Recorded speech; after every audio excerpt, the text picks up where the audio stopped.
There's something very special about these films and the history that they contain. There's a great spirit to them. It's quite rare that somebody taps into a universal psyche the way that JK is able to. When I finished Potter, I refused to say never again. No matter how many times in interviews I was asked that question. These characters, they're born out of Joe's imagination. There's so much colour and so much vibrancy. To be so in awe of a film and then know you get to play in that world soon, it's incredibly magical. J.K. Rowling is not just continuing a story, she's taking it to a new level.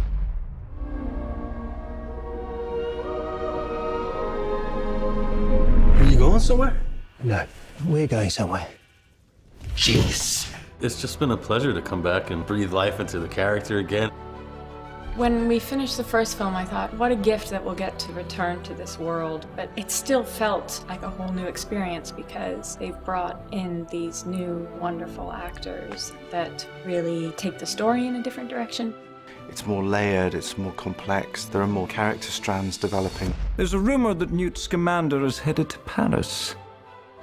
One of the great glories and joys of the Beast series is how free I am to go different places. Of course, it had to be Paris.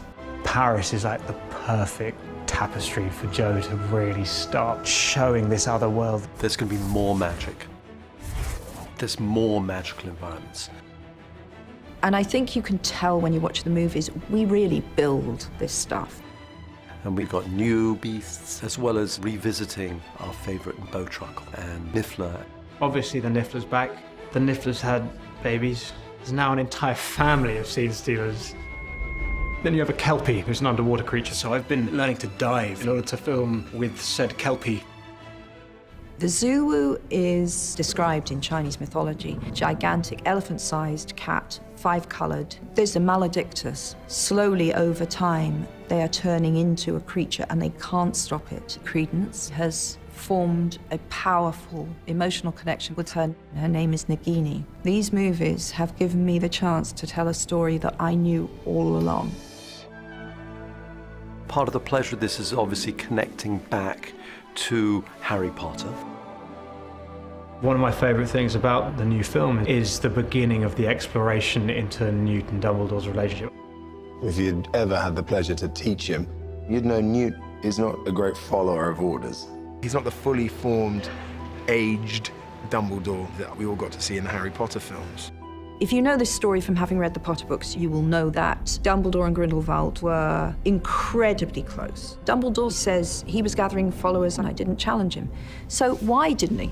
I can't move against Grindelwald. It has to be you. I think people will be very surprised, having seen the first movie. We're now getting into the meat of the story, and people's allegiances are now being exposed. Grindelwald believes that wizards should no longer live in hiding. He's a master manipulator, and that is why he is so dangerous.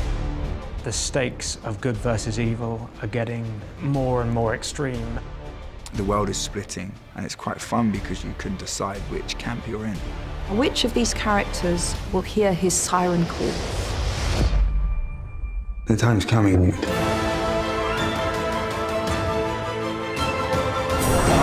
I think it's going to surprise people.